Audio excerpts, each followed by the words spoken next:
Suscríbete a Venganza Perfecta. Nos encantaría saber desde qué parte del mundo nos acompañas. Cuéntanos en los comentarios. Ahora, sumerjámonos en la historia de hoy. La mañana en que la vida de Mateo Vargas se hizo añicos en 1000 pedazos comenzó como cualquier otro martes. Estaba en Monterrey, a 4 estados de distancia de su casa en Querétaro, de pie en una sala de conferencias en el piso 32 de una torre de cristal, presentando la propuesta de su firma de arquitectos para un complejo de viviendas sostenibles. Mateo había pasado 6 meses en este proyecto y los clientes, un consorcio de desarrolladores con conciencia ambiental, asentían con la cabeza apreciativamente ante sus diseños. Su teléfono vibró durante la presentación. Luego otra vez y otra vez. Mateo lo ignoró. Aprendió temprano en su carrera que revisar el teléfono durante una presentación era la forma más rápida de perder un contrato. Continuó explicando su innovador sistema de recolección de agua de lluvia, con voz firme y segura. A sus 34 años, había construido su reputación en base a la fiabilidad y la concentración.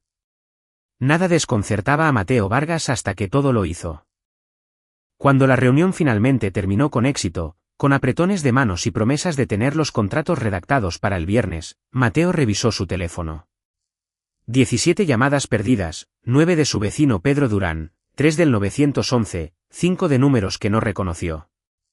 Sus manos se enfriaron. El mensaje de texto de Pedro tenía una marca de tiempo de hacía 43 minutos. La cámara de tu patio trasero. Revísala de inmediato. Llamando a la policía. ¿Tu hijo? Sus piernas casi se rindieron. Su hijo, Jaime de 6 años, quien le había suplicado que no se fuera en este viaje, quien se había aferrado a su pierna en el aeropuerto con lágrimas corriendo por su pequeño rostro.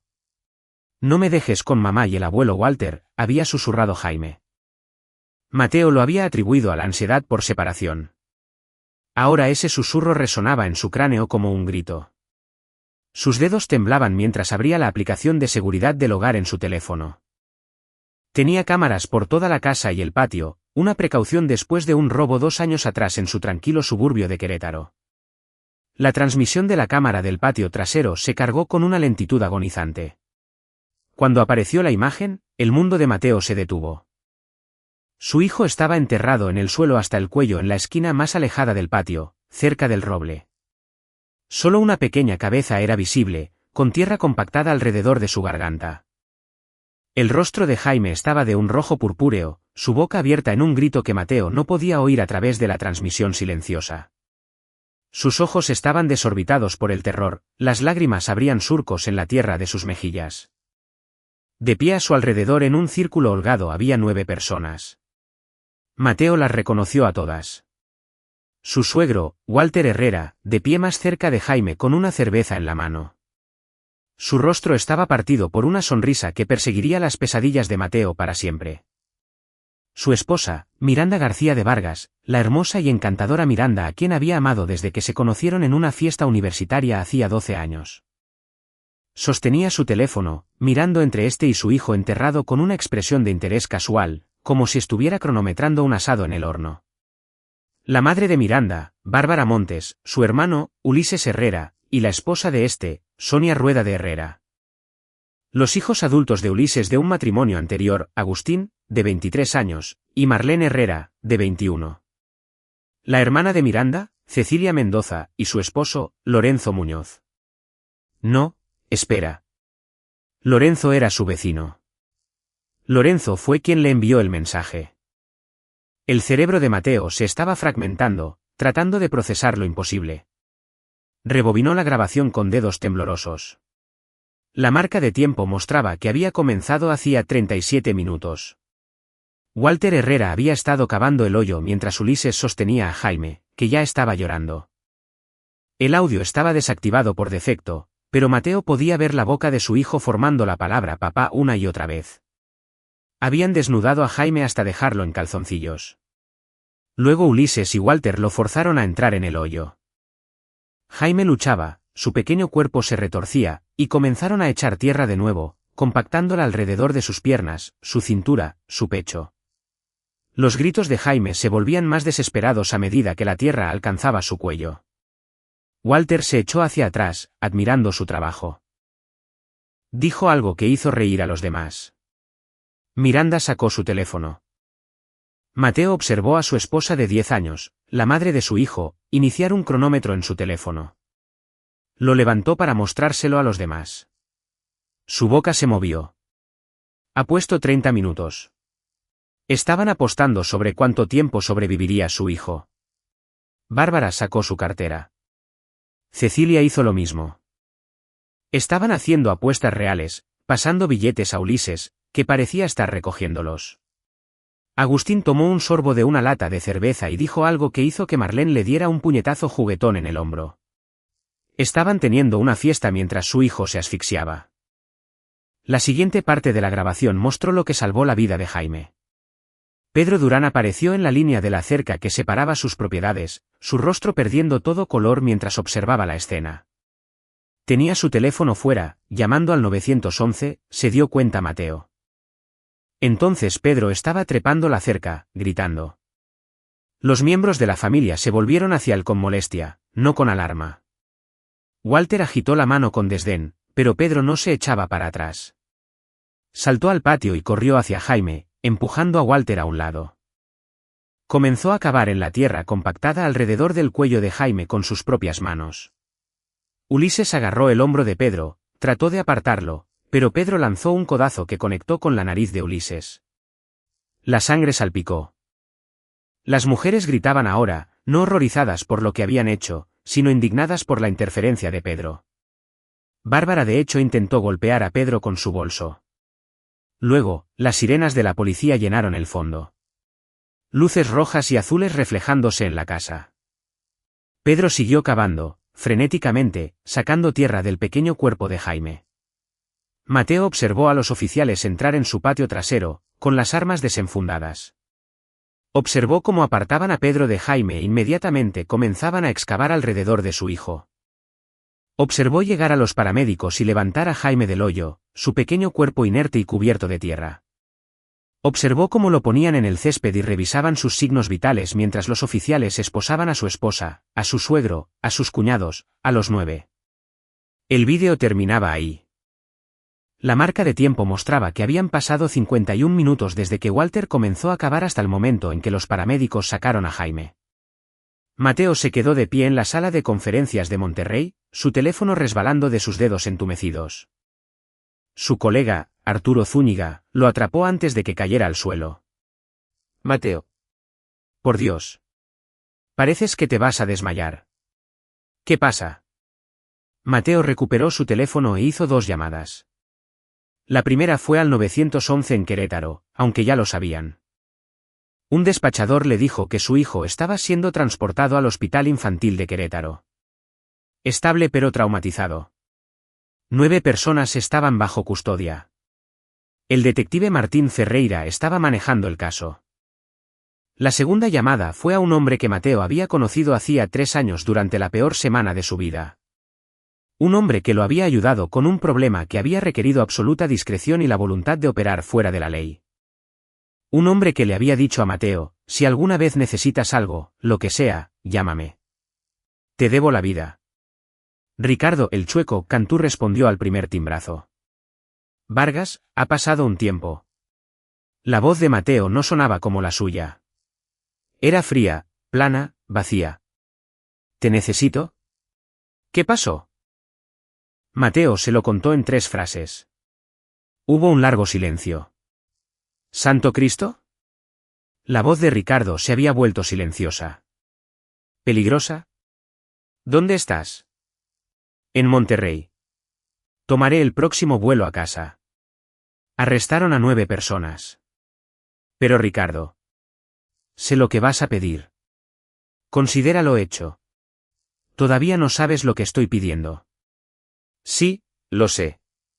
Y la respuesta es sí. Envíame nombres y detalles. Empezaré a trabajar. Mateo terminó la llamada y salió de la sala de conferencias sin decir una palabra a sus colegas. Arturo lo siguió hasta el ascensor. Mateo, ¿qué está pasando? ¿Estás bien? ¿Mi hijo?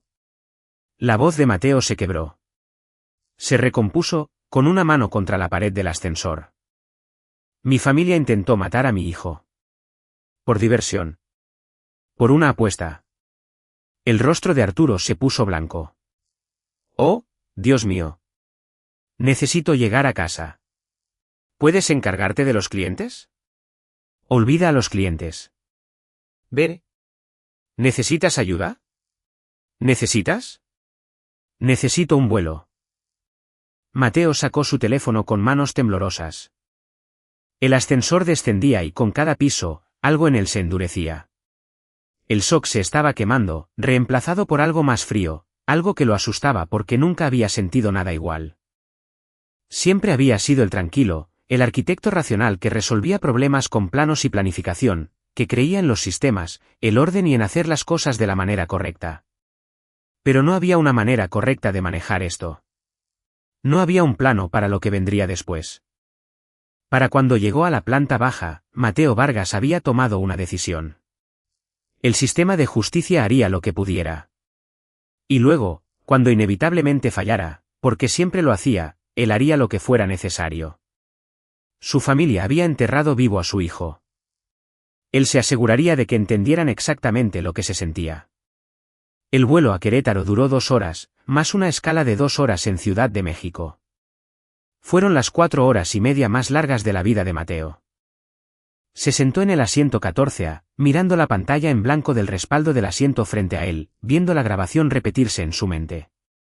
El rostro aterrorizado de Jaime, la tierra alrededor de su garganta. Miranda revisando su cronómetro. Una azafata le preguntó si quería algo de beber. No respondió. Ella le tocó el hombro suavemente y él se sobresaltó tanto que casi la golpea. Ella retrocedió con los ojos muy abiertos. Mateo se obligó a respirar, a pensar, a planificar. Había construido su carrera entendiendo estructuras, cómo se mantenían los edificios, que los hacía fuertes, dónde estaban los puntos débiles, cómo desmontar algo pieza por pieza si sabías qué soportes quitar primero. Las personas no eran tan diferentes de los edificios.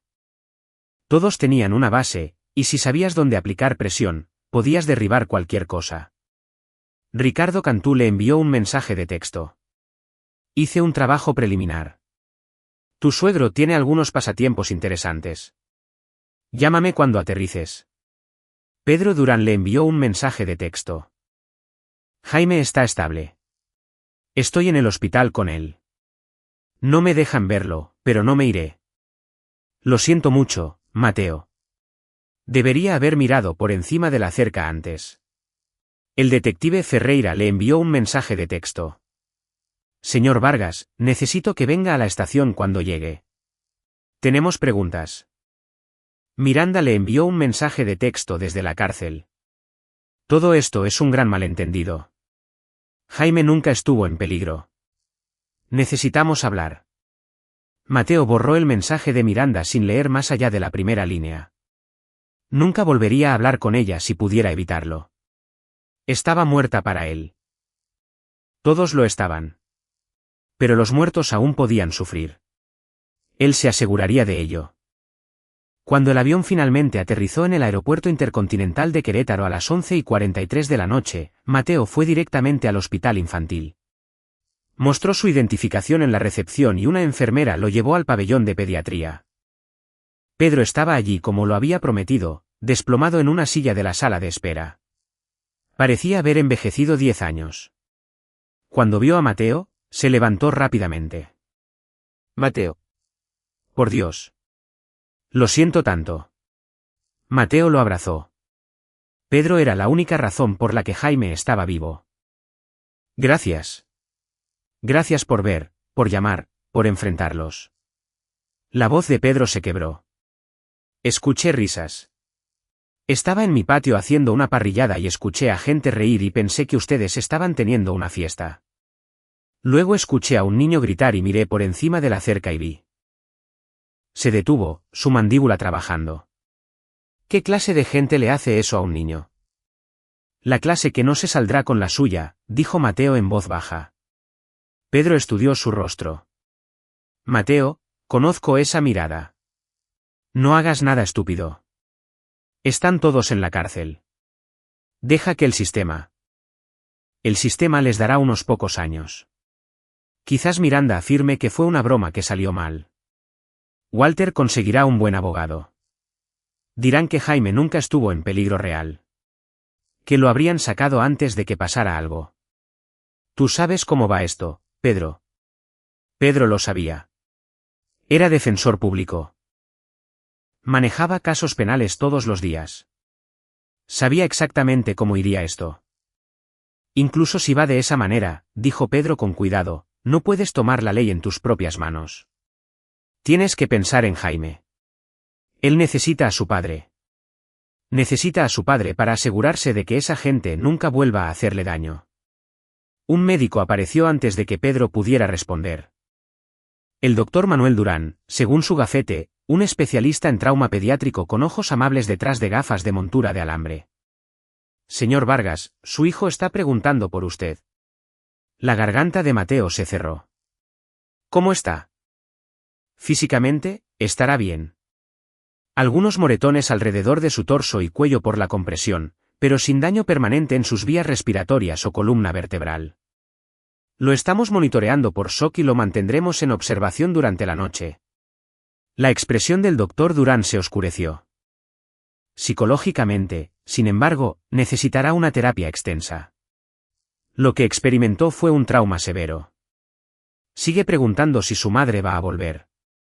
No lo hará, dijo Mateo rotundamente. Nunca. Puedo verlo.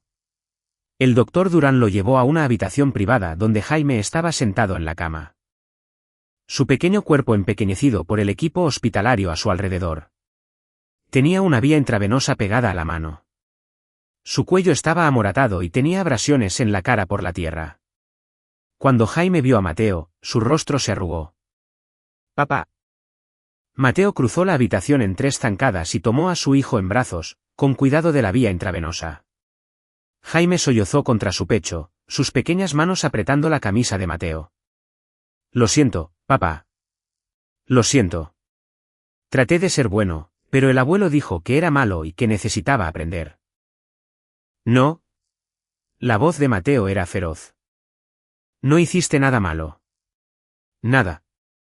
¿Me oyes, Jaime? Esto no fue tu culpa. Ni siquiera un poco.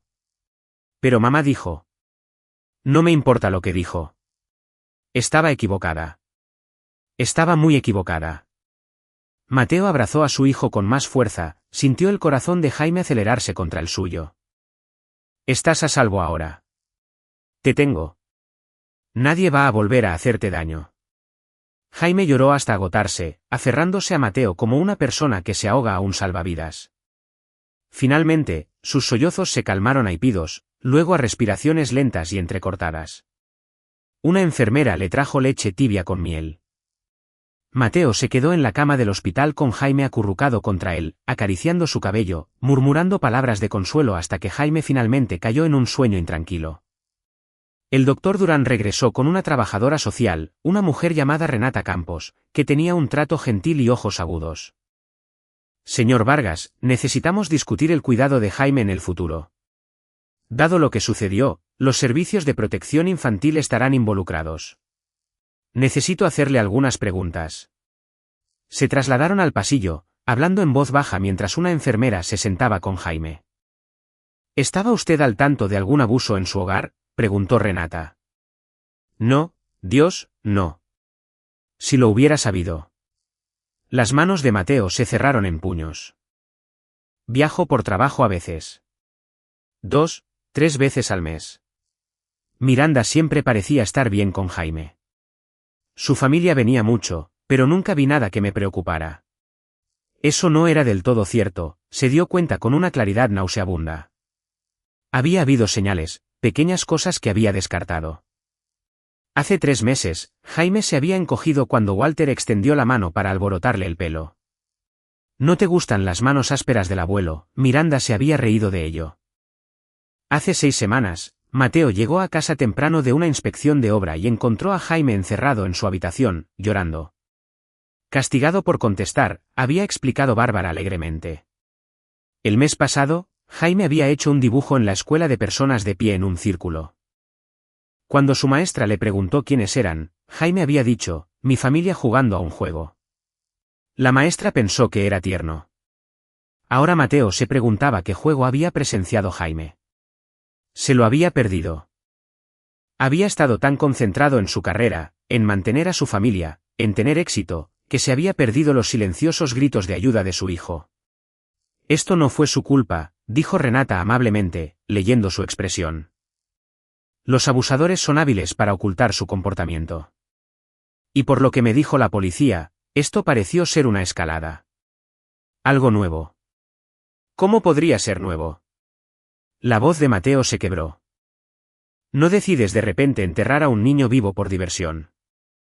Eso no. La gente no se levanta un día y hace eso. Se sorprendería de lo que la gente es capaz, dijo Renata en voz baja. Especialmente en grupos. La dinámica de grupo puede sacar lo peor de los individuos. Se habilitan mutuamente, normalizan el comportamiento, lo convierten en un juego. Un juego. Habían convertido la vida de su hijo en un juego. ¿Qué pasa ahora?, preguntó Mateo. Jaime será dado de alta bajo su custodia mañana, asumiendo que el doctor Durán lo autorice. El DIF hará una visita domiciliaria. Dado que su esposa está bajo custodia y usted no estuvo presente durante el incidente, no anticipo que Jaime sea retirado de su cuidado. Pero necesitará asegurarse de que no tenga contacto con las partes arrestadas. Eso significa que Miranda no volverá a casa, dijo Mateo. Voy a solicitar el divorcio de inmediato y una orden de restricción contra todos los involucrados. Bien. Jaime también necesitará terapia. Puedo recomendar varios psicólogos infantiles excelentes que se especializan en trauma. Hablaron de logística durante otros 20 minutos. Luego Mateo regresó a la habitación de Jaime y llamó a Ricardo Cantú desde el pasillo. Dime que encontraste algo, dijo Mateo. Oh, encontré mucho. La voz de Ricardo tenía un filo agudo. Walter Herrera, 64 años, retirado de un puesto de gerencia media en una planta de manufactura. Pero aquí está lo interesante. Tiene un expediente juvenil sellado. ¿Por qué? Todavía estoy trabajando en eso. Está enterrado muy profundo. Pero tengo un contacto que me debe una y está investigando. Además, Walter tiene algunas deudas de juego serias. Le debe dinero a gente no muy agradable. Alrededor de 800,000 pesos. ¿Sigue? Miranda, tu esposa. Lo siento, amigo, pero tiene un historial que quizás no conozcas. Estuvo en terapia en la universidad por algunos problemas de comportamiento. Estoy hablando con alguien que la conoció en ese entonces. Aparentemente, hubo algunos incidentes con animales. La sangre de Mateo se heló. ¿Qué tipo de incidentes? Del tipo que hace que la gente se preocupe por una escalada. Tendré más detalles mañana.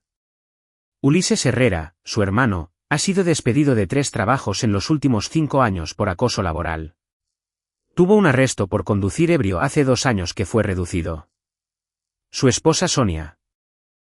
Ella tiene un problema con los medicamentos recetados. Ha estado visitando a varios médicos para conseguir pastillas para el dolor. ¿Y los otros? Estoy en ello. Pero Mateo. Aquí está la cosa. Estas personas no son solo sádicos al azar. Hay un patrón aquí. Creo que han estado construyendo algo como esto. Puede que esta no haya sido la primera vez que lastimaron a Jaime, solo la primera vez que los atraparon.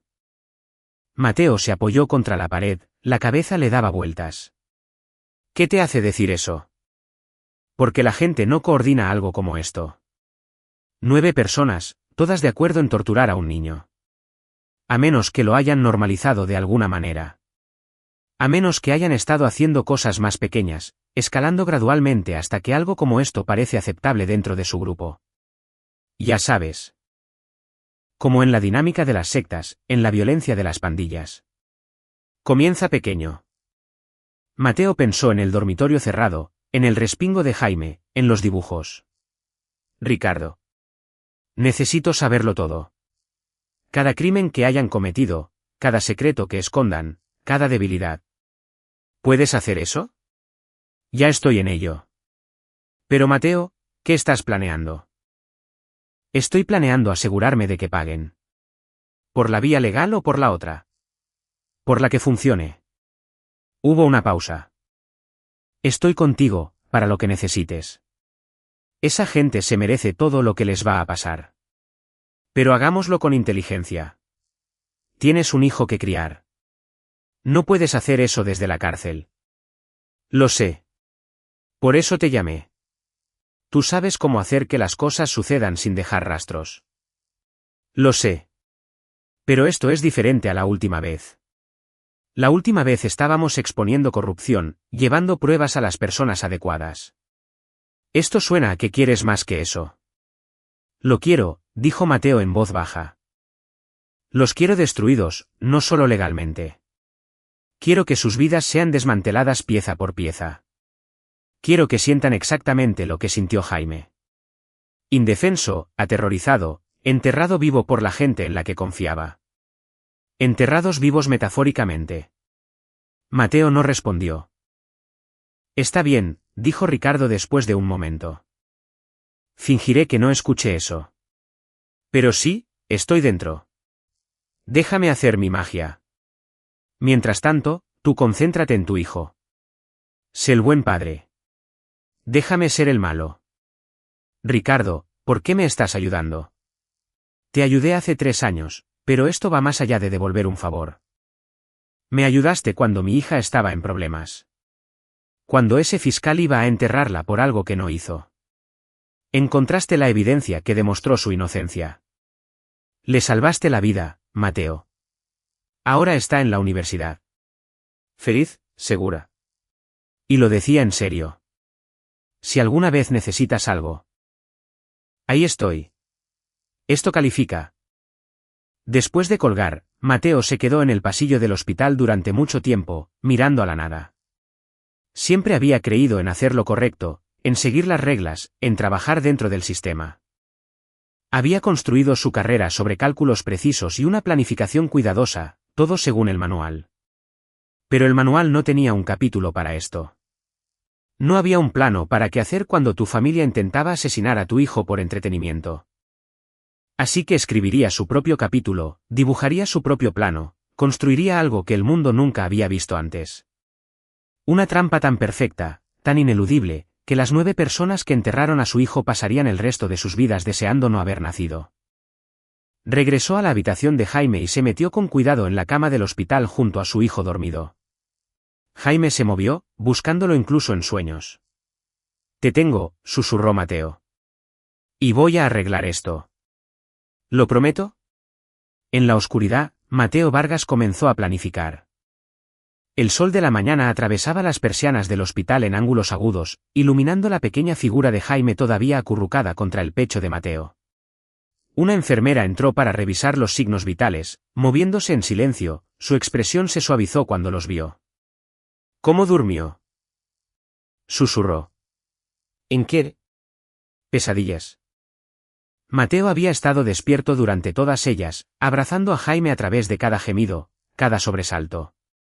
Cada vez que la respiración de Jaime se aceleraba hacia el pánico, Mateo le susurraba palabras de consuelo hasta que su hijo se calmaba.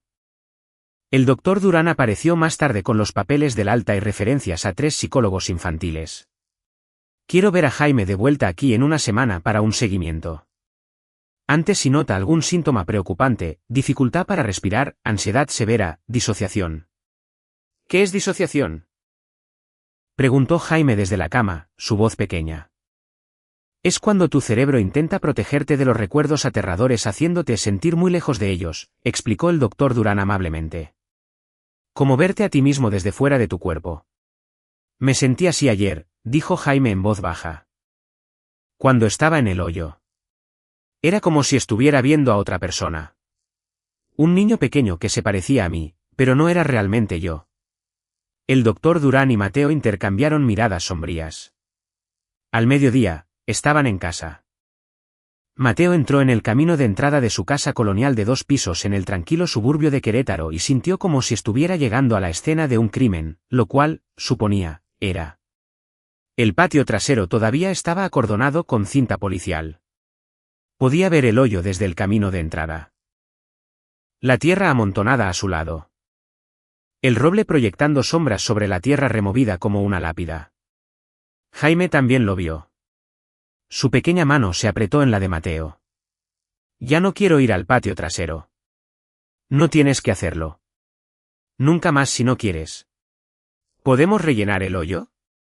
Sí. ¿Hoy? Pedro estaba esperando en su porche delantero.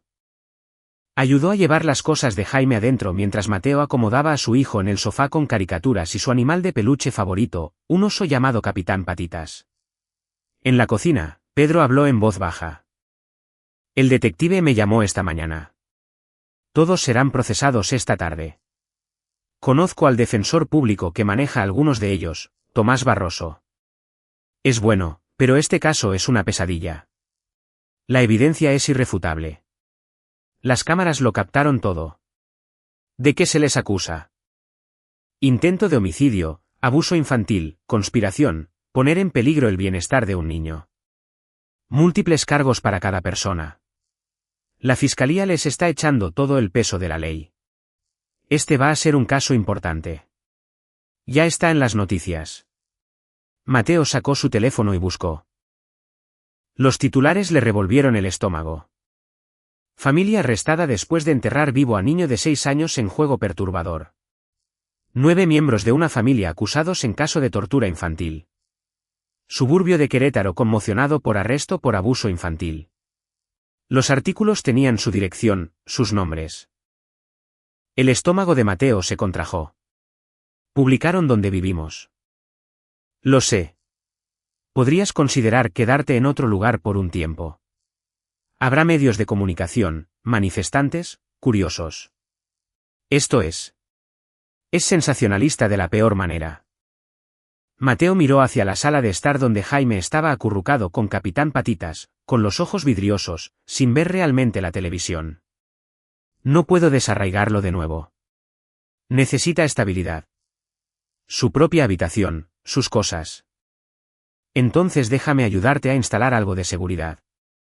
Cámaras, alarmas, lo que necesites.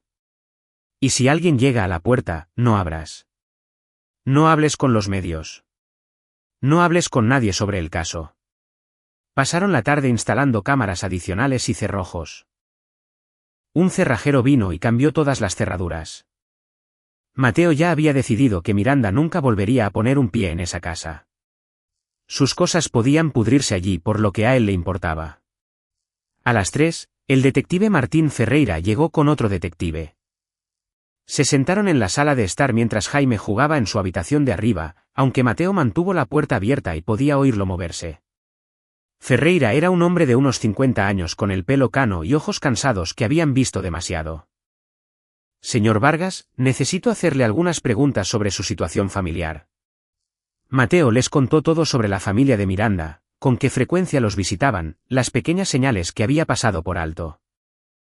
Les mostró fotos familiares en su teléfono, fiestas de cumpleaños, días festivos, parrilladas. 9 caras sonrientes rodeando a Jaime, que se veía progresivamente menos feliz en cada foto. ¿Había notado eso? Preguntó el otro detective, señalando una foto de Navidad del año pasado donde todos reían excepto Jaime, que miraba a la cámara con ojos vacíos. No, admitió Mateo. Pensé que solo estaba cansado. Era tarde. Había comido demasiado azúcar. Yo. Su voz se quebró. No lo protegí. No podría haberlo sabido, dijo Ferreira. Señor Vargas, hemos estado interrogando a su esposa y a su familia. Todos afirman que fue un malentendido, una broma. Dicen que Jaime nunca estuvo en peligro real, que lo habrían sacado antes de que se asfixiara. Eso es una mentira. La voz de Mateo era plana. Hicieron apuestas sobre cuánto tiempo sobreviviría. Miranda inició un cronómetro. Lo sabemos, tenemos la grabación. Pero sus abogados van a argumentar que el cronómetro era para la broma, que tenían un límite en mente que nunca tuvo la intención de dañarlo realmente. Tiene moretones alrededor del cuello. Se disoció por el trauma. Está teniendo pesadillas. Lo sé, y vamos a procesar esto con todo el peso de la ley. Pero necesito que entienda que los abogados defensores son buenos para crear dudas. Investigarán su matrimonio, su relación con Jaime, buscando cualquier ángulo para desviar la culpa o minimizar la culpabilidad de sus clientes. ¿Qué está diciendo? Estoy diciendo que este será un juicio largo y feo, y necesita estar preparado para que digan cosas terribles sobre usted, sobre Jaime. Van a pintarlo como un esposo vengativo. A afirmar que está exagerando lo que pasó. El abogado de Walter Herrera ya está insinuando la idea de que Jaime tiene problemas de comportamiento y que esta fue una medida disciplinaria extrema pero necesaria. Mateo se levantó abruptamente, sus manos temblando. ¿Medida disciplinaria necesaria? Tiene 6 años. Lo enterraron vivo. Lo sé. Solo lo estoy preparando para lo que viene. La audiencia de procesamiento es a las 4. Le recomendaría que no asista. Deje que el proceso siga su curso. Concéntrese en Jaime. Después de que se fueron, Mateo se quedó en la ventana trasera mirando el hoyo. Pedro se había ofrecido a rellenarlo, pero Mateo necesitaba hacerlo él mismo. Necesitaba enterrar literalmente esa parte de sus vidas. Esperó hasta que Jaime estuviera durmiendo la siesta, agotado por el trauma y la medicación, luego salió con una pala. Pedro apareció en la cerca. ¿Necesitas ayuda? Sí. Trabajaron en silencio, rellenando el hoyo, apisonando la tierra, esparciendo semillas de césped sobre el suelo removido. Les tomó 2 horas. Cuando terminaron, empapados en sudor y sucios, Pedro le dio una palmada en el hombro a Mateo. ¿Qué vas a hacer? ¿Sobre qué? No te hagas el tonto. Te conozco, Mateo. Te conozco desde hace 5 años, desde que te mudaste al lado. Eres metódico. Planificas. Y puedo ver que estás planeando algo ahora mismo. El sistema legal se encargará de ello. ¿Lo hará? Escuchaste a Ferreira. Los abogados defensores van a destrozar esto. Incluso con el vídeo, existe la posibilidad de que algunos de ellos salgan con sentencias mínimas. Especialmente Miranda. Es joven, primer delito, la madre. Podría alegar coerción, que le tenía miedo a su padre. Entonces me aseguraré de que nunca se acerque a Jaime de nuevo. ¿Y si eso no es suficiente para ti? Mateo se encontró con los ojos de Pedro. Entonces haré lo que sea necesario. Fuera de la ley si es necesario. Eso es lo que pensaba. Pedro suspiró. Mira, no puedo ayudarte con eso. Soy un oficial de la corte. Pero puedo asegurarme de no ver nada que no deba ver, si sabes a lo que me refiero. ¿Por qué harías eso? Porque vi la cara de tu hijo ayer. Lo escuché gritar y vi a 9 adultos riendo mientras se asfixiaba. La mandíbula de Pedro estaba tensa. Algunas cosas valen la pena romper las reglas. Pero Mateo, sé inteligente. Jaime te necesita libre, no en prisión. Esa noche, después de que Jaime estuviera en la cama, durmiendo ahora en la habitación de Mateo, demasiado asustado para estar solo, Mateo se sentó frente a su computadora portátil y comenzó a crear archivos sobre cada una de las 9 personas que habían lastimado a su hijo. Ricardo Cantú le había enviado información preliminar. Mateo la expandió, cruzando registros públicos, redes sociales, documentos judiciales. Construyó una hoja de cálculo con columnas para cada persona, nombre completo, edad, ocupación, antecedentes penales, debilidades conocidas, relación con Jaime. Walter Herrera, 64 años, jubilado, deudas de juego, expediente juvenil sellado. Líder del grupo. Dirigió a los demás, cavó el hoyo. Bárbara Montes, 62 años, auxiliar de maestra a tiempo parcial, sin antecedentes penales. Participó voluntariamente, hizo una apuesta. Miranda García de Vargas, 32 años, instructora de yoga a tiempo parcial, historial de problemas de comportamiento con animales. Ricardo todavía estaba obteniendo detalles. Inició el cronómetro. Su esposa. La madre de Jaime. Ulises Herrera, 38 años, desempleado. Múltiples despidos por acoso, arresto por conducir ebrio. Sujetó físicamente a Jaime, recogió las apuestas. Sonia Rueda de Herrera, 36 años, gerente de tienda, problema con medicamentos recetados. Hizo una apuesta, se rió durante el evento. Agustín Herrera, 23 años, estudiante universitario, sin antecedentes. Hijo de Ulises de un matrimonio anterior. Se quedó bebiendo cerveza mientras su primo de 6 años se asfixiaba. Marlene Herrera, 21 años, mesera, sin antecedentes. Hija de Ulises. También se quedó mirando, hizo una apuesta. Cecilia Mendoza, 29 años, cajera de banco. Hermana menor de Miranda, hizo una apuesta. Lorenzo Lencho Muñoz, 31 años, mecánico. Esposo de Cecilia, filmó parte del evento en su teléfono, que la policía había incautado como prueba. 9 personas, 9 vidas que destruir. Mateo creó un documento separado, Plan para la Justicia. Era arquitecto. Sabía cómo construir y sabía cómo demoler. La clave era encontrar los muros de carga, los soportes esenciales que mantenían estable la vida de cada persona. Quita esos soportes uno por uno, y toda la estructura colapsaría. Para Walter, era su orgullo y su libertad. Era el patriarca, el que todos temían y obedecían. Quítale su poder, su autoridad, y se desmoronaría. Para Miranda, era su imagen. Curaba su vida con cuidado, la madre perfecta, la instructora de yoga, la defensora del bienestar espiritual en Instagram. Destruye esa imagen, expónla como el monstruo que era, y no le quedaría nada. Para los demás, encontraría sus puntos débiles, sus secretos, las cosas que harían cualquier cosa por ocultar. Su teléfono sonó a medianoche. Era Ricardo Cantú. Obtuve información sobre el expediente juvenil de Walter. Mi contacto cumplió. ¿Estás sentado? Dime. Cuando Walter tenía 15 años, él y 2 amigos torturaron hasta la muerte al perro de un vecino. Lo enterraron vivo en el bosque, lo vieron morir. Los atraparon, pasaron tiempo en un centro de detención juvenil. Los registros se sellaron cuando cumplió 18. La visión de Mateo se nubló de ira. Lo ha hecho antes. No con humanos, hasta donde puedo decir. Pero sí, tiene un historial de comportamiento sádico que involucra indefensión y entierro.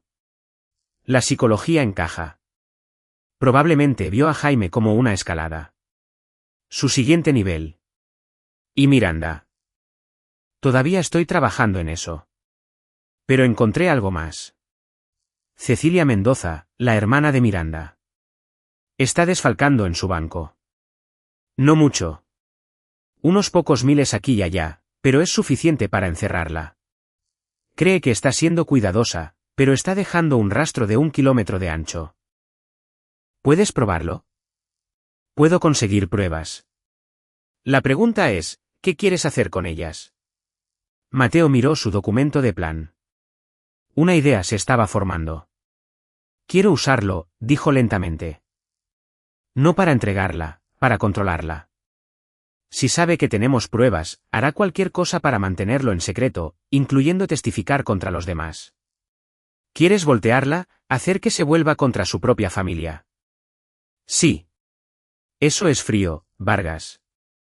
¿Me gusta? Ricardo hizo una pausa. Pero debes tener cuidado.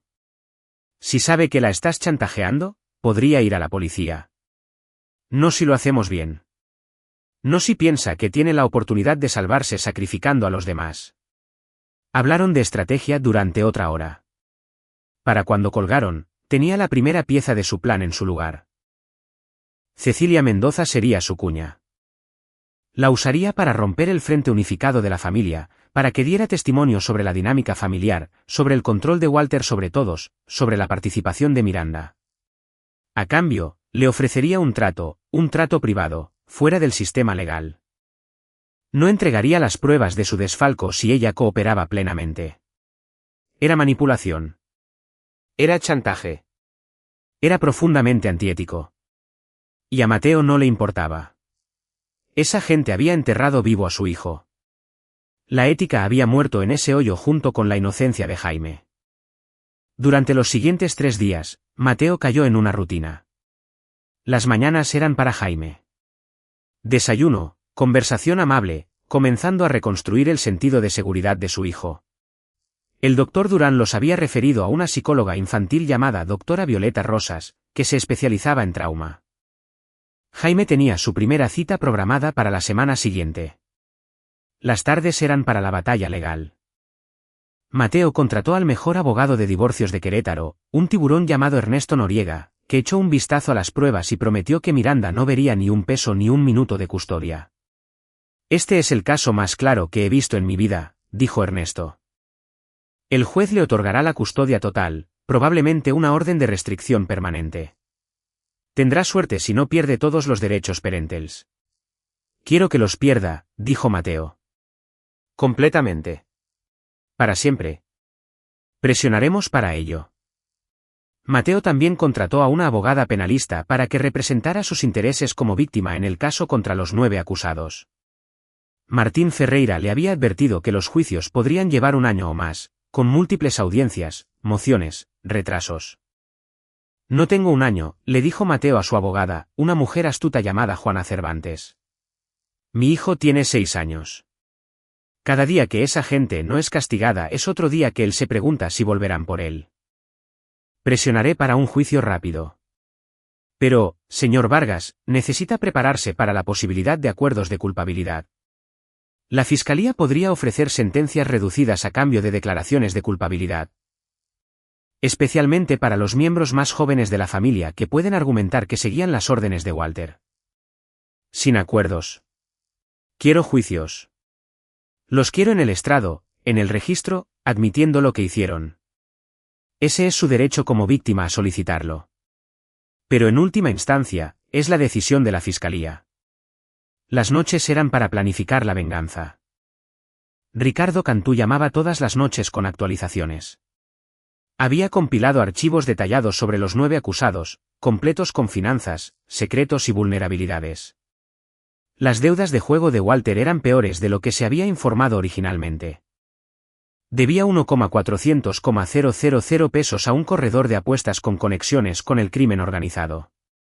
Había estado haciendo pagos, pero apenas. Un pago fallido y tendría serios problemas. Bárbara Montes, su exesposa, se había casado 4 veces. Cada divorcio había sido contencioso, con acusaciones de abuso emocional. Tenía una orden de restricción presentada en su contra por su tercer esposo, que se había retirado como parte del acuerdo de divorcio. También tenía ingresos no declarados. Una familia adinerada le pagaba en negro para que diera clases particulares a sus hijos, evitando impuestos. Ulises Herrera estaba en la cuerda floja con la pensión alimenticia de sus 2 hijos. Le debía a su exesposa 600,000 pesos en pagos atrasados. Agustín y Marlene, sus hijos adultos, apenas le hablaban la mayor parte del tiempo. Lo toleraban por dinero. El problema de Sonia con los medicamentos recetados se financiaba con visitas a varios médicos y recetas falsificadas.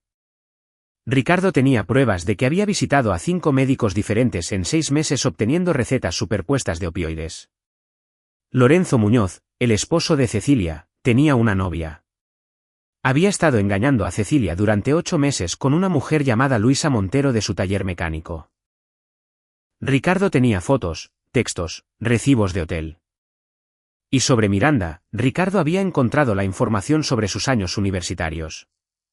Había sido expulsada de su primera universidad antes de transferirse a donde conoció a Mateo por torturar al gato de una compañera de dormitorio. El gato tuvo que ser sacrificado. Los padres adinerados de Miranda habían pagado para mantenerlo en silencio, consiguieron que el registro de expulsión se sellara, hicieron desaparecer todo el asunto. Tiene un patrón, dijo Ricardo. Primero los animales, ahora ha escalado a tu hijo. Este es un comportamiento en serie. Es sádica. ¿Podemos usar el incidente del gato en el juicio?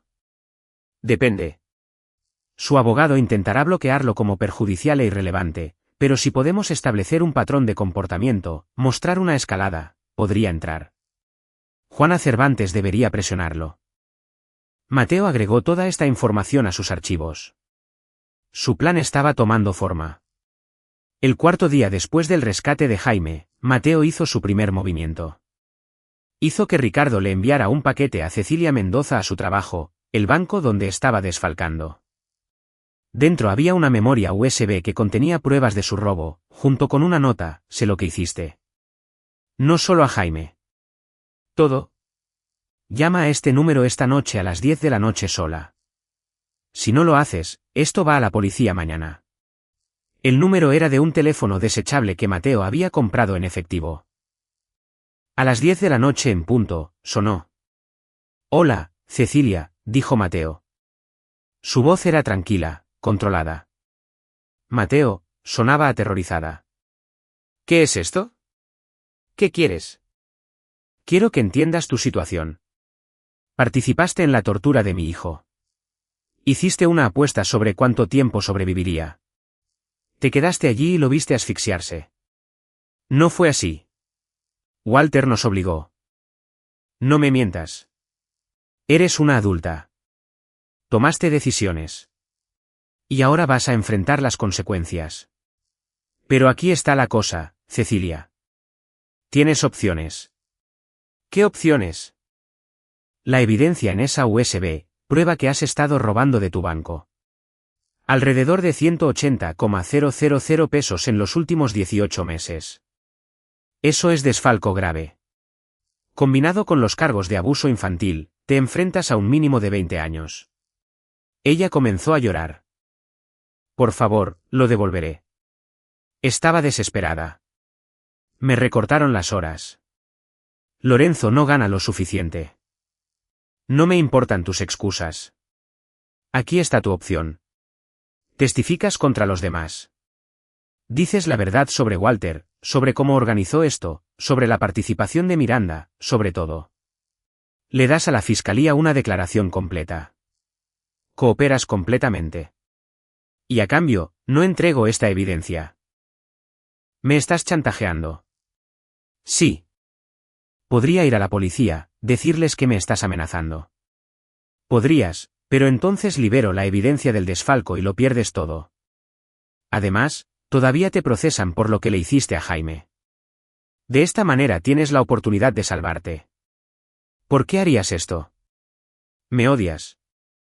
Te odio, pero odio más a Walter y a Miranda. Ellos lideraron esto. Ellos son los verdaderos monstruos. Tú y los demás. Los siguieron. Así que te estoy dando una oportunidad para demostrar que no eres completamente irredimible. Ayúdame a destruirlos. Y tal vez no pases las próximas 2 décadas en prisión. Hubo un largo silencio. Necesito tiempo para pensar, susurró Cecilia. Tienes 24 horas. Llama a este número mañana a las 10 de la noche con tu respuesta. Si no llamas, o si llamas a la policía, la evidencia se libera. Colgó. Ricardo llamó 5 minutos después. Se va a voltear. Puedo sentirlo. No lo sé. Podría ir con su familia. Advertirles. Si lo hace, lo sabremos. Tengo gente vigilándolos a todos. Bueno, vigilando a los que salieron bajo fianza. Walter, Miranda y Ulises todavía están en la cárcel. El juez negó la fianza debido a la gravedad y coordinación del crimen, pero los otros salieron bajo fianza. ¿Quién salió bajo fianza? Bárbara, Sonia, Agustín, Marlene, Cecilia y Lorenzo. En conjunto, tuvieron que juntar 4,000,000 de pesos en dinero de fianza. Los está desangrando. Especialmente a la familia de Walter. Sacaron préstamos contra sus casas para pagar su fianza, pero el juez no cedió. Lo mismo para Miranda y Ulises. Bien, pensó Mateo. Que sufran económicamente. Que se peleen entre ellos por dinero. La noche siguiente, Cecilia llamó exactamente a las 10 de la noche. Lo haré, dijo. Su voz era hueca. Testificaré. Pero tienes que prometerlo. Nadie puede saber sobre el desfalco. Ni Lorenzo. Ni mi familia. Nadie. De acuerdo. Das una declaración completa a la fiscalía mañana. Les dices todo. El historial de violencia de Walter, la participación de Miranda, todo. No te guardas nada. Haz eso y la evidencia del desfalco desaparece.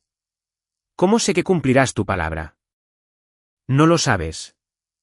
Pero sabes lo que pasa si no cumples la tuya. La evidencia se hace pública. Tu matrimonio termina. Tu vida termina. Así que cumple tu palabra, Cecilia. Colgó. Al día siguiente, Cecilia Mendoza entró en la oficina de la Fiscalía y dio una declaración de 4 horas. Juana Cervantes llamó a Mateo esa noche. No sé qué hiciste, pero Cecilia Mendoza acaba de entregarnos nuestro caso en bandeja de plata. Está corroborando todo lo que sospechábamos sobre el control de Walter sobre la familia, la participación voluntaria de Miranda, la planificación que hubo en esto. La Fiscalía está encantada. ¿Será suficiente para las condenas? Combinado con la evidencia en vídeo, absolutamente. Los abogados defensores van a tener problemas. Esto lo cambia todo. Uno menos, pensó Mateo. Quedan 8. Pero destruir a Cecilia había sido fácil. Era débil, asustada, ya culpable de otro crimen que podía aprovechar.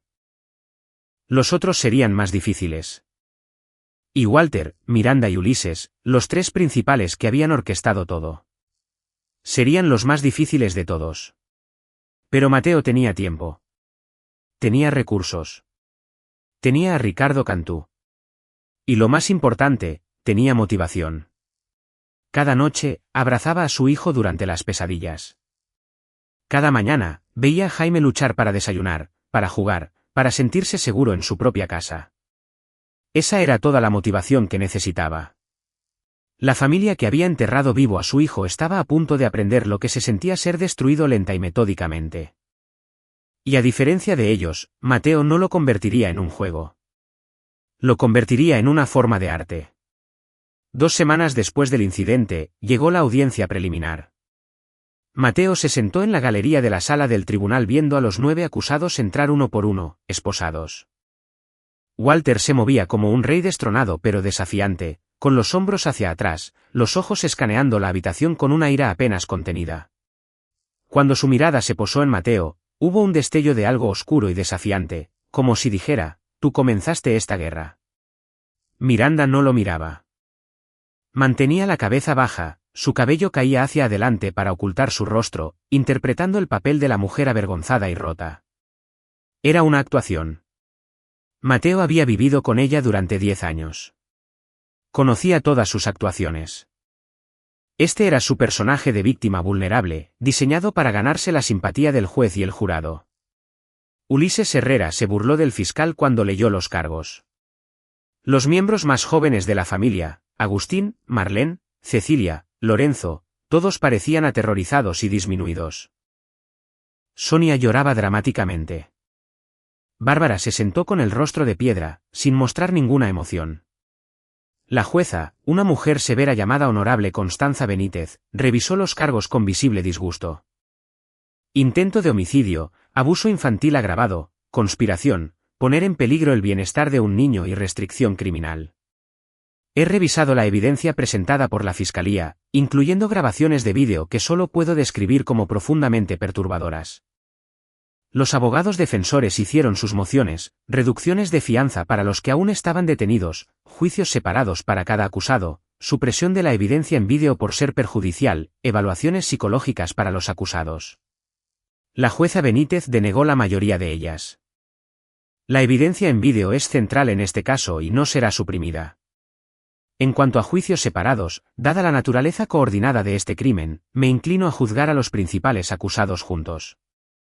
Revisaremos este asunto más cerca del juicio. Luego llegó el momento que Mateo había estado esperando. El fiscal auxiliar Tadeo Monroy, llamó a Cecilia Mendoza al estrado como testigo cooperante. Cecilia parecía haber envejecido 5 años en 2 semanas. Prestó juramento con mano temblorosa y evitó mirar a su familia. Señorita Mendoza, comenzó Tadeo, ¿puede describir los eventos del 17 de junio? El testimonio de Cecilia fue devastador. Describió cómo Walter había llamado a todos a su casa la noche anterior. Les dijo que tenía una lección que enseñarle a Jaime sobre respeto y obediencia.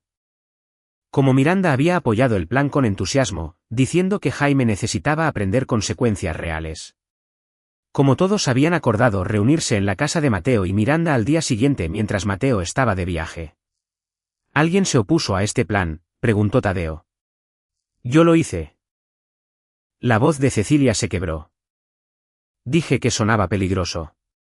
Pero Walter dijo que estaba siendo blanda, que los niños de hoy en día no eran criados correctamente porque todos eran demasiado gentiles. Dijo que cuando él era niño, la verdadera disciplina significaba miedo real. Y todos los demás estuvieron de acuerdo con él. Miranda dijo. Hizo una pausa, secándose las lágrimas. Miranda dijo que Jaime se estaba apegando demasiado a Mateo, cuestionando su autoridad, y que esto le recordaría a quién pertenecía. La sala del tribunal estalló en susurros. La jueza Benítez pidió silencio. ¿Qué pasó cuando llegaron todos a la casa? Walter nos hizo cavar el hoyo mientras Miranda mantenía a Jaime distraído adentro. Le dijo que iban a jugar un juego especial con el abuelo. Cuando el hoyo estuvo listo, Ulises trajo a Jaime afuera. Jaime ya estaba llorando, diciendo que no quería jugar. Miranda le dijo que si no participaba, le diría a Mateo que se había portado mal y que Mateo estaría decepcionado de él. Las manos de Mateo se apretaron en el banco frente a él, usando su nombre para manipular a Jaime, haciendo que su hijo pensara que él estaría enojado. La manipulación era tan malvada como el abuso físico. Cecilia continuó, describiendo el hoyo, el entierro, las apuestas. Walter dijo que sería divertido ver cuánto tiempo duraba Jaime. Dijo que los niños son más duros de lo que la gente piensa. Miranda puso un cronómetro y dijo 30 minutos. Bárbara apostó 45. Yo, sollozó. Yo aposté 20 minutos porque pensé que si apostaba bajo, lo sacarían más rápido. Pero nadie lo sacó, dijo Tadeo. No. Solo nos quedamos allí bebiendo, riendo. Jaime gritaba y nosotros solo. Solo nos quedamos allí. Lorenzo lo estaba filmando. Agustín estaba tomando apuestas sobre si Jaime se desmayaría. Y luego Pedro miró por encima de la cerca y empezó a gritar y todo se vino abajo. Los abogados defensores la contrainterrogaron agresivamente, tratando de desacreditar su testimonio, sugiriendo que estaba inventando cosas para conseguir un trato. Pero Cecilia se mantuvo firme. No tengo ningún trato, insistió. Solo estoy diciendo la verdad. Cuando la audiencia terminó, la jueza Benítez fijó las fechas del juicio. Walter, Miranda y Ulises serían juzgados juntos como los principales perpetradores. Los otros serían juzgados por separado después, dependiendo del resultado del primer juicio. El juicio se fijó para septiembre, a 4 meses de distancia. Mateo salió del juzgado sintiéndose vacío. 4 meses para la justicia. 4 meses mientras su hijo tenía pesadillas y sesiones de terapia y no podía ir a su propio patio trasero. Pero 4 meses también le daban tiempo para desmantelar el resto de sus vidas. Esa noche, Ricardo Cantú fue a la casa. Era la primera vez que se veían en persona desde el incidente. Ricardo era un hombre de unos 40 y tantos, de hombros anchos, con el pelo cano y ojos que habían visto lo peor de la humanidad. Había sido policía antes de dedicarse a lo privado. Ahora, operaba en los espacios grises entre lo legal y lo ilegal, haciendo el tipo de trabajo que los canales oficiales no podían o no querían hacer. Se sentaron en el despacho de Mateo mientras Jaime dormía arriba, agotado por otra sesión de terapia con la doctora Rosas. Cecilia actuó maravillosamente, dijo Ricardo. Pero ahora la familia sabe que se volteó. Van a cerrar filas, a ponerse de acuerdo con su historia. Necesitamos movernos más rápido. ¿Qué tienes en mente? Walter es la clave. Él es el que los mantiene a todos unidos. Si lo quebramos, el resto se desmorona. Ricardo abrió su computadora portátil y sacó un archivo. El corredor de apuestas de Walter es un tipo llamado Casimiro Solares. Apodado, el Serpiente. Es del crimen organizado de nivel medio, trabaja para una operación más grande. Walter le debe 1.4 millones de pesos y lleva 2 semanas de retraso en su pago. Así que Casimiro ya lo está presionando. Exactamente. Pero aquí está la cosa. Walter no puede pagar desde la cárcel. Sus cuentas están congeladas como parte del proceso penal. Su abogado lo está desangrando. Va a faltar a otro pago. Y Casimiro no es paciente. ¿Qué pasa cuando Walter falta a un pago? Casimiro envía gente a cobrar, generalmente a los miembros de la familia. ¿Irán tras Bárbara primero, o Ulises? Mateo se reclinó en su silla, pensando. ¿Y si aceleramos ese cronograma? Hacemos que Casimiro piense que Walter no va a pagar en absoluto. ¿Quieres que Casimiro vaya tras Walter con más fuerza? Eso es peligroso. La gente podría salir herida. La gente ya salió herida. Mi hijo de 6 años. La voz de Mateo era de hielo. ¿Cómo lo hacemos? Ricardo sonrió, la expresión no llegó a sus ojos. Nos aseguramos de que Casimiro escuche que Walter va a ir a prisión por décadas y que todos sus activos serán confiscados. Que Walter no tiene forma de pagar. Casimiro querrá su dinero antes de que los tribunales se lleven todo.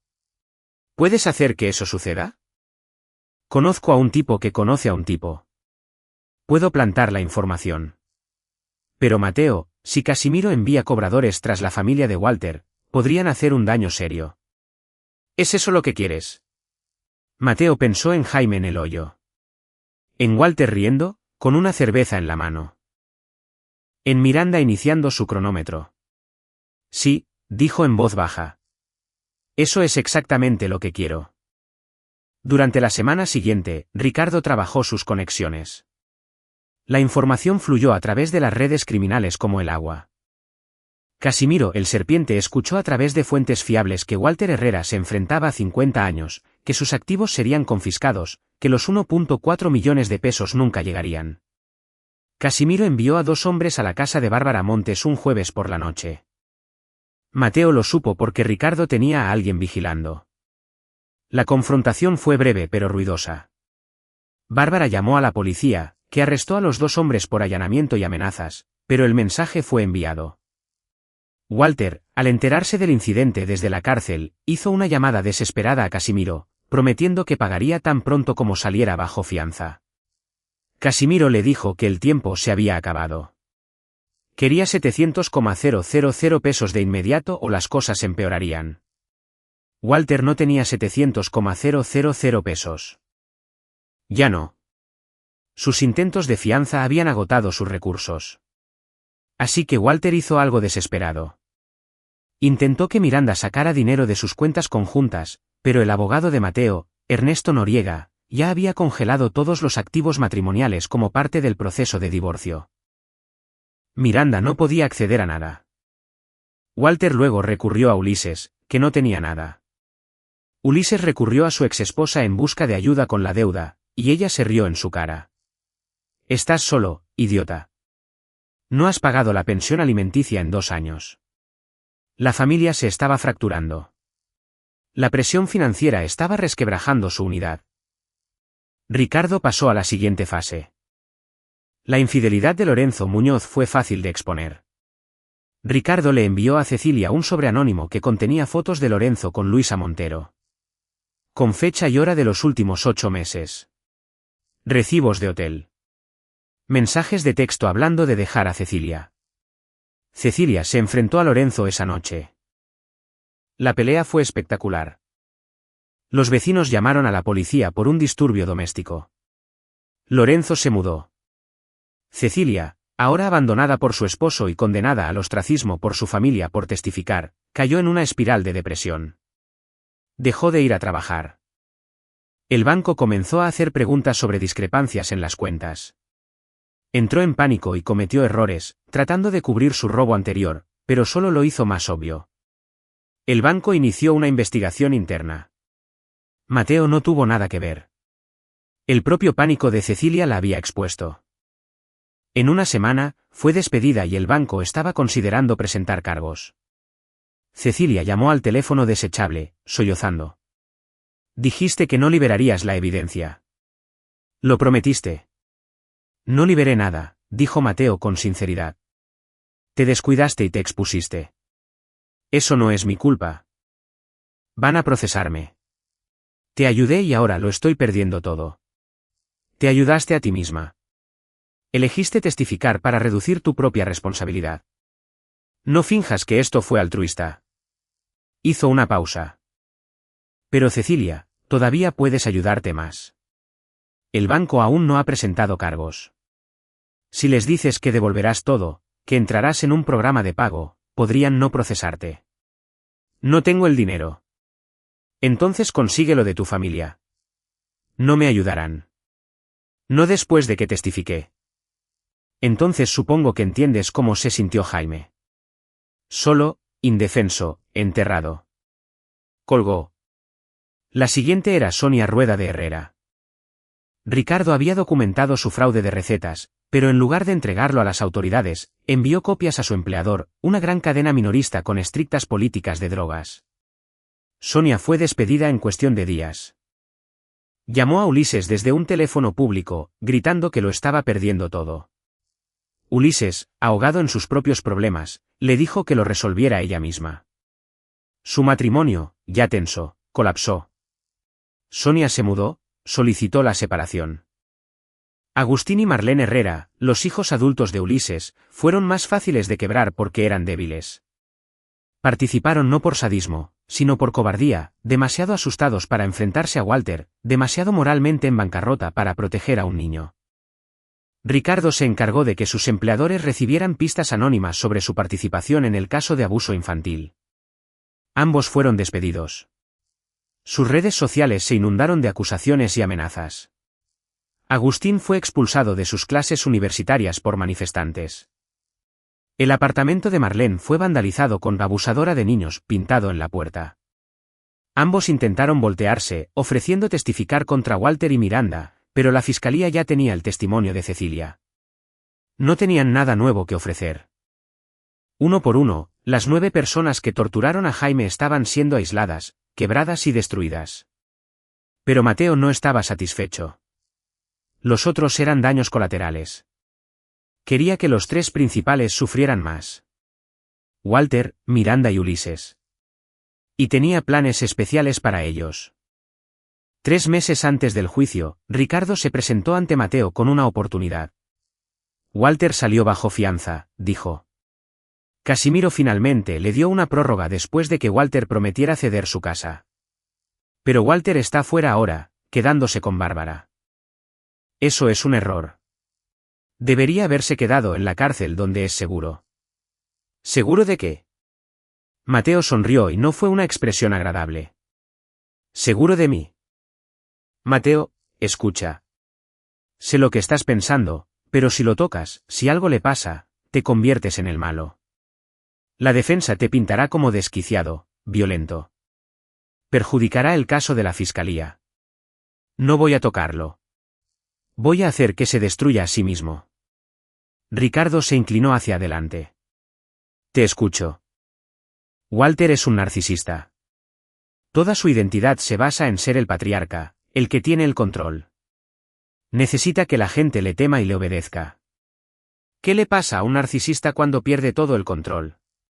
Cuando todos lo abandonan. Se quiebra. Exactamente. Ya hemos fracturado a su familia. Ahora nos aseguramos de que sepa que todos se están volviendo en su contra. El testimonio de Cecilia fue solo el comienzo. Hacemos que Bárbara solicite una orden de restricción en su contra. Hacemos que Ulises haga una declaración culpando a Walter por coaccionarlo. Hacemos que Walter sea tan tóxico que ni siquiera su propia familia lo apoye. ¿Cómo hacemos que Bárbara y Ulises se volteen? Bárbara es fácil. Está aterrorizada de los cobradores de Casimiro. Si nos aseguramos de que sepa que Walter la puso en peligro y no la protegerá, cortará lazos para salvarse. Ulises está desesperado por dinero. Le ofrecemos una forma de conseguirlo. Una demanda civil contra Walter por causarle los problemas legales a Ulises. Ulises demanda a Walter. Walter pierde lo poco que le queda. Eso es. Ricardo hizo una pausa, impresionado a pesar de sí mismo. Eso es brillante y perfectamente legal. Soy arquitecto. Sé cómo derribar estructuras. Durante las siguientes 6 semanas, Mateo ejecutó su plan con precisión quirúrgica. Bárbara Montes fue fácil de manipular. Ricardo se encargó de que recibiera otra visita de los cobradores de Casimiro, quienes dejaron en claro que seguirían viniendo hasta que Walter pagara. Bárbara, aterrorizada, solicitó una orden de restricción contra Walter, alegando que había puesto su vida en peligro con sus deudas y comportamiento. El tribunal la concedió. A Walter se le prohibió contactar a su exesposa. Ulises Herrera, enterrado en deudas legales y abandonado por su esposa e hijos, fue abordado por uno de los asistentes legales del abogado de Mateo con una sugerencia: presentar una demanda civil contra Walter por imposición intencional de angustia emocional y coerción. La teoría era que Walter había manipulado y coaccionado a Ulises para que participara en el abuso, causando los problemas legales de Ulises. Era un argumento legal forzado, pero Ulises estaba desesperado. Presentó la demanda, buscando daños y perjuicios de Walter. Walter, viendo a su familia volverse en su contra uno por uno, cayó en una espiral. Violó la orden de restricción al presentarse en casa de Bárbara borracho y furioso. Ella llamó a la policía. Fue arrestado. Su fianza fue revocada. De vuelta en la cárcel, el estado mental de Walter se deterioró. Sin su autoridad, su control, la obediencia de su familia, no era nada. Solo un anciano enfrentando 50 años de prisión. El juicio comenzó en una mañana gris de septiembre. La sala del tribunal estaba repleta de medios de comunicación, manifestantes y curiosos. Mateo se sentó en la primera fila de la galería de las víctimas con Pedro a su lado. Jaime estaba con la doctora Rosas, a salvo de tener que asistir. El caso de la fiscalía fue abrumador. Reprodujeron la grabación de vídeo, los 51 minutos completos. El jurado observó en silencio horrorizado cómo Jaime era enterrado vivo, como 9 adultos hacían apuestas, como un cronómetro contaba hacia atrás. Varios miembros del jurado lloraban al final. Cecilia Mendoza testificó de nuevo, su historia sin cambios. La fiscalía llamó a psicólogos infantiles para explicar el trauma de Jaime. Llamaron a Pedro para describir lo que había visto. Llamaron a los oficiales que arrestaron, quienes describieron la reacción de Miranda. Cuando la confrontaron, se rió, dijo que estaban haciendo un gran alboroto por nada, afirmó que Jaime había estado bien. La defensa intentó argumentar coerción para Miranda y Ulises, afirmando que Walter los había dominado, pero sus propios familiares contradijeron esto. Bárbara testificó que Miranda había estado entusiasmada con el plan. Cecilia confirmó que Miranda había puesto el cronómetro voluntariamente, incluso había sugerido convertirlo en un juego. El abogado de Walter intentó pintarlo como un disciplinario estricto que había ido demasiado lejos, no como un sádico. Pero la fiscalía trajo al experto sobre su expediente juvenil. El registro sellado de él torturando a un perro hasta la muerte a los 15 años. La jueza lo permitió como evidencia de comportamiento patrón. El juicio duró 3 semanas. El jurado deliberó durante 4 horas. Culpables de todos los cargos para los 3 acusados. Walter Herrera, 50 años. Sin posibilidad de libertad condicional antes de los 35. Miranda García de Vargas, 40 años.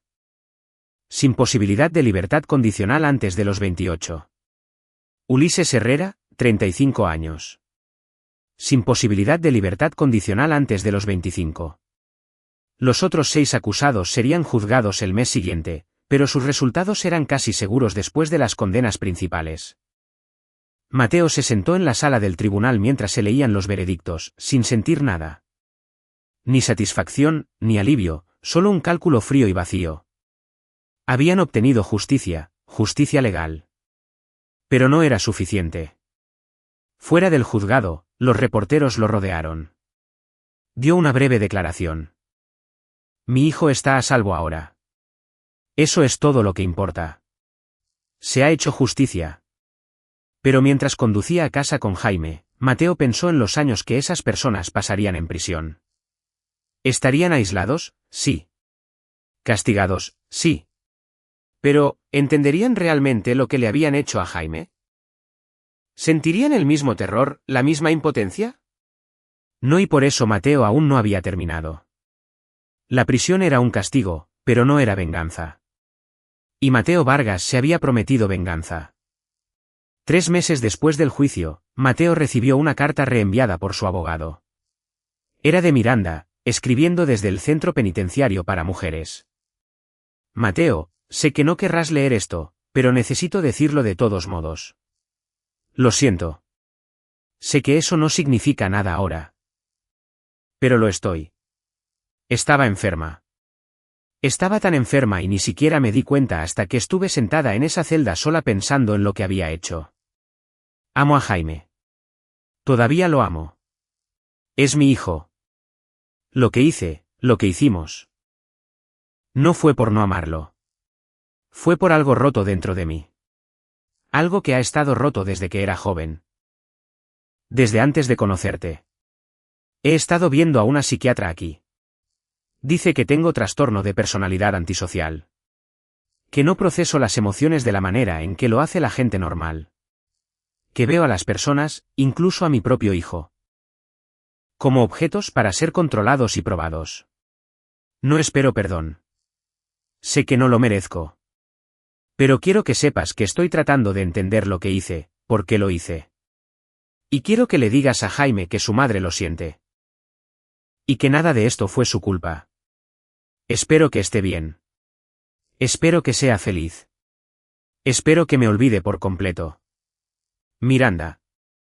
Mateo leyó la carta 3 veces, buscando manipulación, agendas ocultas. Todo lo que encontró fue vacío disfrazado de remordimiento. Quemó la carta en la chimenea esa noche, viendo las palabras de Miranda curvarse y ennegrecerse hasta convertirse en cenizas. Jaime estaba mejorando. Llevaba 5 meses en terapia y la doctora Rosas dijo que estaba progresando. Todavía tenía pesadillas a veces, todavía se sobresaltaba con toques inesperados. Pero estaba riendo de nuevo, jugando de nuevo, comenzando a confiar en el mundo de nuevo. Mateo los había mudado a una nueva casa al otro lado de la ciudad, un nuevo comienzo, lejos del hoyo en el patio trasero.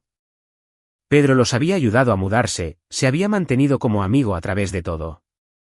Pero tarde en la noche, cuando Jaime dormía y la casa estaba en silencio, Mateo se sentaba en su despacho y miraba los archivos que había creado sobre las 9 personas que habían lastimado a su hijo. Estaban en prisión ahora, sufriendo, sí, pero no lo suficiente. Ni de lejos. Ricardo Cantú llamó en una fría noche de noviembre. Tengo algo que deberías ver. Se encontraron en una cafetería lejos del vecindario de Mateo. Ricardo deslizó una carpeta sobre la mesa. Walter está teniendo problemas en la prisión, dijo Ricardo. Se corrió la voz de por qué está ahí. Los casos de abuso infantil, especialmente los que involucran tortura, no son bien vistos por los otros reclusos. Mateo abrió la carpeta. Las fotos mostraban a Walter con un ojo morado, un labio partido. Un informe de incidente describía un altercado en la cafetería donde Walter fue golpeado por otros 3 reclusos. ¿Está en custodia protectora?, preguntó Mateo. La solicitó, pero el director la negó. Recortes de presupuesto, hacinamiento. Está en la población general. La expresión de Ricardo era cuidadosamente neutral. Las cosas podrían empeorar para él. Podrían. Mateo se encontró con los ojos de Ricardo. ¿O lo harán? Eso depende de si alguien se asegura de que la gente adecuada en esa prisión sepa exactamente lo que hizo Walter. Cada detalle enfermo y sádico. Los reclusos tienen su propio sistema de justicia. Especialmente para la gente que lastima a los niños. Y si esa información llegara a la gente adecuada, Walter tendría un tiempo muy difícil. Podría terminar en la enfermería.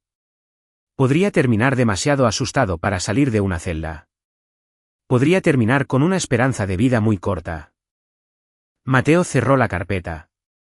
Quiero que sufra, pero no lo quiero muerto. La muerte es demasiado fácil. Se escapa. Quiero que se despierte cada día durante los próximos 35 años sabiendo que es impotente, sabiendo que es odiado. Sabiendo que nunca estará a salvo. Puedo hacer que eso suceda. Costará, pero puedo hacerlo. Hazlo. Ricardo hizo algunas llamadas durante la semana siguiente. La información fluyó hacia la prisión a través de canales, tanto oficiales como no oficiales. Los reclusos se enteraron de Walter Herrera, lo que había hecho, cómo se había reído mientras un niño se asfixiaba, cómo había apostado por la muerte de un niño de 6 años como si fuera un partido de fútbol. La justicia de la prisión fue rápida y brutal. Walter fue atacado 2 veces en un mes. La segunda vez lo puso en el hospital de la prisión durante una semana. Cuando se recuperó, fue aislado en su celda 23 horas al día para su protección. Pero incluso allí, no estaba a salvo. Los guardias que conocían sus crímenes miraban para otro lado cuando otros reclusos encontraban oportunidades para lastimarlo. Walter Herrera pasaba sus días aterrorizado, exactamente como lo había hecho Jaime. Miranda tuvo un destino diferente.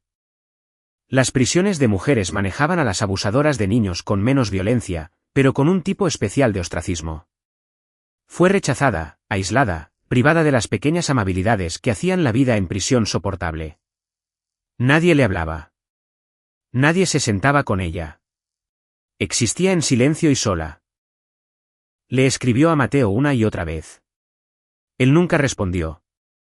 Que se preguntara si siquiera las leía. Que existiera en la incertidumbre y la impotencia. Ulises Herrera intentó sobrevivir manteniendo un perfil bajo. Pero era débil. Siempre lo había sido. Era golpeado regularmente, no por ser un abusador de niños específicamente, sino por ser débil, cobarde, quejumbroso, patético. Su propio compañero de celda lo despreciaba. Los otros 6 acusados recibieron sentencias que iban de 15 a 25 años. Era mucho tiempo en prisión, pero su sufrimiento sería menos severo. Habían sido seguidores, no líderes. Pero para los 3 principales, Walter, Miranda, Ulises, Mateo se había asegurado de que su tiempo en prisión fuera un infierno en la tierra. Y aún así, no era suficiente. Un año después del rescate de Jaime, Mateo estaba en el patio trasero de su nueva casa, viendo a su hijo jugar en un columpio que Pedro le había ayudado a construir. Jaime reía, impulsándose más alto, su pequeño rostro brillante de alegría. ¿La doctora? Rosas dijo que Jaime llevaría las cicatrices de su trauma para siempre. Pero era resiliente. Los niños a menudo lo eran. Crecería sabiendo que su madre lo había lastimado, pero también sabiendo que su padre lo había salvado, sabiendo que era amado y protegido. Eso tendría que ser suficiente. En cuanto a Mateo, había logrado lo que se había propuesto. Las 9 personas que habían lastimado a Jaime estaban en prisión, sufriendo. Sus vidas estaban destruidas. Sus familias se habían fracturado. Nunca volverían a lastimar a nadie. Se había hecho justicia, tanto legal como personal. Pero en las noches tranquilas, Mateo todavía pensaba en ese día, en la grabación de vídeo, en la cara de su hijo morada por la asfixia, con los ojos desorbitados por el terror, en 9 adultos riendo. Y se preguntaba si alguna cantidad de venganza podría equilibrar esa balanza, o si algunos pecados eran simplemente demasiado enormes para ser pagados. Jaime lo llamó desde el columpio. «Papá, mira esto». Mateo se acercó, apartando sus pensamientos oscuros, y atrapó a su hijo mientras Jaime saltaba del columpio. Ambos cayeron al césped en un montón de risas. «¿Viste?», preguntó Jaime sin aliento. «¿Viste qué alto llegué?» «Vi, estabas volando». «Sí». Jaime sonrió. Luego su sonrisa se desvaneció ligeramente. «Papá, ¿puedo preguntarte algo?» «Lo que sea, campeón». «¿Mamá va a volver alguna vez?» Mateo acercó a Jaime. «No, no lo hará. Tomó decisiones muy malas. Y ahora tiene que mantenerse alejada. Pero eso no significa que hayas hecho algo malo. Y no significa que no seas amado.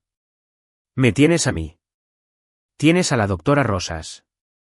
Tienes al tío Pedro. Tienes a mucha gente que te quiere. ¿Crees que mamá me quería?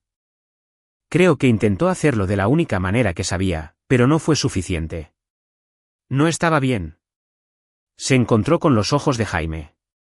Pero eso no es tu culpa, y no es tu problema solucionarlo. Tu trabajo es solo ser un niño, jugar, aprender y ser feliz. ¿Puedes hacer eso? Jaime lo pensó, luego asintió. Puedo intentarlo. Eso es todo lo que pido. Entraron mientras el sol se ponía, dejando el columpio moviéndose suavemente en la brisa. En los meses y años que siguieron, la vida continuó. Jaime prosperó. Hizo amigos en su nueva escuela. Se unió a las ligas infantiles. Tuvo días buenos y días malos, pero los días buenos comenzaron a superar a los malos. Mateo regresó a su firma de arquitectura, aunque hizo menos viajes, mantuvo su trabajo cerca de casa. Arturo Zúñiga se convirtió en un verdadero amigo, alguien que entendía por lo que Mateo había pasado sin necesidad de que se lo explicaran. Pedro siguió siendo su vecino y amigo cercano de la familia. Alguien a quien Jaime llamaba tío Pedro y en quien confiaba implícitamente. Ricardo Cantú se mantuvo en contacto, llamando cada pocos meses. ¿Todavía necesitas mis servicios?, preguntaba. No, respondía siempre Mateo. Pero gracias por todo lo que hiciste. Cuando quieras. Tu hijo está vivo porque nos movimos rápido.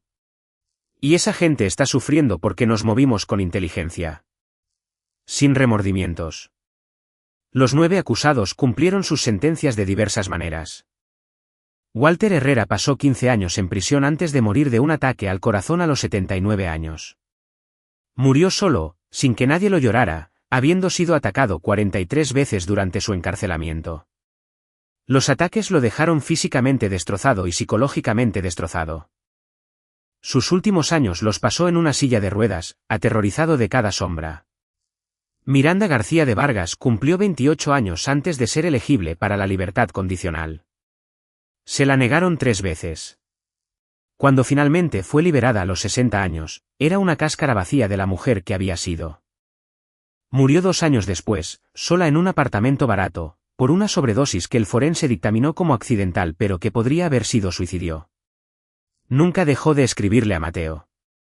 Él nunca respondió. Ulises Herrera cumplió 25 años. Cuando fue liberado, tenía 63 años, estaba destrozado y sin empleo. Vivió en una casa de transición y trabajó en comida rápida hasta morir de complicaciones por la diabetes a los 68 años. Los otros, Bárbara, Sonia, Agustín, Marlene, Cecilia, Lorenzo, cumplieron sus sentencias y fueron liberados en varios momentos. Sus vidas posteriores fueron uniformemente miserables. Ninguno de ellos pudo escapar del estigma de lo que habían hecho. Ninguno de ellos encontró la redención. Cecilia intentó disculparse con Mateo cuando fue liberada. Él no respondió.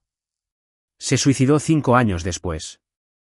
Pero estos finales llegaron mucho después, años y décadas después de ese juicio de septiembre. En las secuelas inmediatas, en los meses posteriores a que se hiciera justicia, Mateo tuvo que aprender a vivir con lo que había hecho. Había manipulado, chantajeado y orquestado el sufrimiento. Había usado a Ricardo Cantú para asegurarse de que la prisión fuera un infierno para Walter, Miranda y Ulises. Había destrozado a una familia con precisión metódica, y no se arrepentía de nada. Algunas personas podrían llamar a eso incorrecto. Algunos podrían decir que se había vuelto tan malo como ellos, rebajándose a su nivel. Pero Mateo sabía la verdad. Había hecho lo necesario para proteger a su hijo y asegurarse de que esa gente nunca pudiera lastimar a otro niño. El sistema legal había hecho su parte, y él había hecho la suya. ¿Fue venganza? Sí. ¿Fue justicia? Eso dependía de tu definición. Pero lo más importante, ¿estaba Jaime a salvo? ¿Estaba Jaime sanando? Sí, y eso era todo lo que importaba. En el segundo aniversario del rescate de Jaime, Mateo llevó a su hijo al océano. Nunca habían ido antes. Siempre había sido algo de lo que habían hablado, pero nunca habían hecho. Caminaron por la playa, Jaime corría delante para perseguir las olas, recogiendo conchas, riéndose de las gaviotas. En un momento dado, se detuvo y miró la vasta extensión de agua. Es tan grande, dijo Jaime. No se puede ver el final. No, no se puede. ¿Alguna vez termina? Eventualmente, sí. Pero desde aquí, parece que continúa para siempre. Jaime pensó en eso. Me gustan las cosas que continúan para siempre. Como el océano y el cielo. Y miró a Mateo. ¿Y cuánto me quieres? La garganta de Mateo se apretó. Sí, exactamente así. Para siempre y siempre. Jaime sonrió y corrió de vuelta a las olas. Mateo se quedó en la playa viendo a su hijo jugar y sintió algo que no había sentido en 2 años. ¿Paz? No una paz completa. No la paz de alguien que nunca ha sido herido, sino la paz de alguien que ha sobrevivido a lo peor, protegido lo que más importaba y estaba aprendiendo a vivir con las cicatrices. Derribó a la gente que lastimó a su hijo. Había construido algo nuevo de los escombros. Una vida donde Jaime estaba a salvo, amado y sanando. Y al final, ese era el único plano que importaba. La arquitectura de la venganza estaba completa. Ahora venía la arquitectura de la sanación. Y Mateo Vargas era muy bueno construyendo. Y ahí lo tienen. Otra historia llega a su fin. ¿Qué les pareció? Me encantaría escuchar sus pensamientos en los comentarios de abajo. Si disfrutaron esta historia, consideren unirse a nuestra comunidad suscribiéndose. Significa el mundo para nosotros. Para más historias como esta, echen un vistazo a los vídeos recomendados en pantalla, y los veré en la próxima.